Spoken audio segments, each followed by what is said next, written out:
You are an amazing, amazing artist, and you just got done working on Winter Soldier. Can you tell me a little bit about the whole process of how you got involved with Winter Soldier up until the end?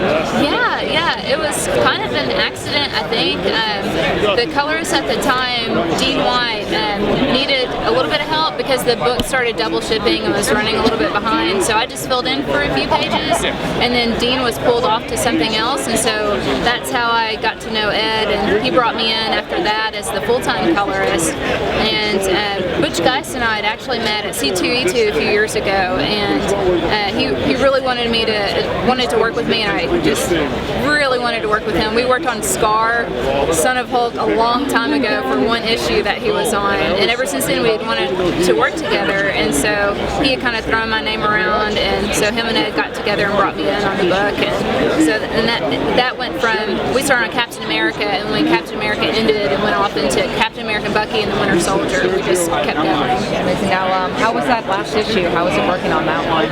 Yeah, well,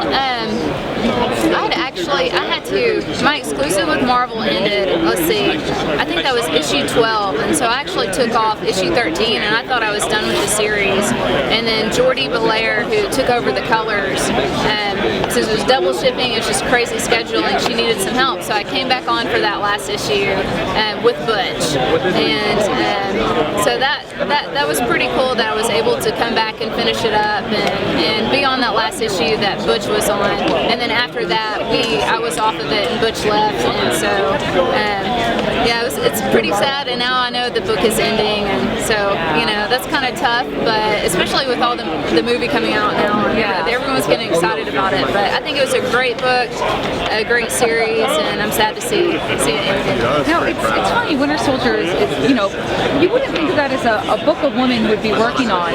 In terms of your art and style, I mean, it really lends well to like the dark noir. It really feels like just very natural fit. Yeah, I guess I'm kind of known for my more just kind of subtle, subdued palettes, and so I started out,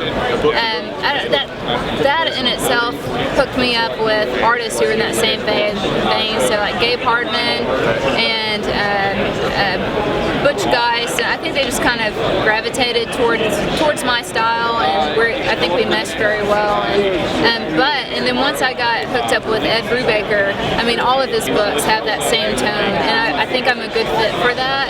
And then for the past few years, I've just been working on Ed Brubaker books, so that really plays up the noir, the color palettes I choose. Now, something most people probably don't know is that a lot of the artists are freelancers who live all across the U.S. You probably don't even meet half the people you work with. Now, have you ever had the chance to meet Ed? Not yet, not in person, but we talk on the phone and through email quite a bit, and so hopefully we'll meet one day soon. But yeah, that's true. I work, even a guy that I have helping me with color flats.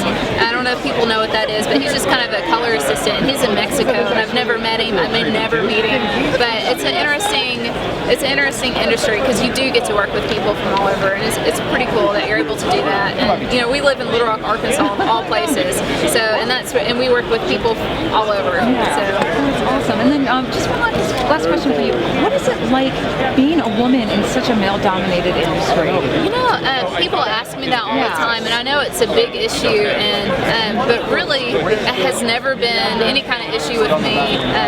If anything, I know a lot of people ask, how is it being a woman? Do you feel, See, to me, I feel it's like you're a comic artist. You're not a female comic artist. You're just a comic artist. I feel like if anything, in a way, it helps me because there are so few, and I feel like people really respect that and are very encouraging, the artists and the fans and editorial, everyone all the way around. And so I really try not to think about it too much and just focus on the artwork. And I've been lucky enough to get to work with brilliant artists and editorial teams, and so it hasn't really been ever an issue for me.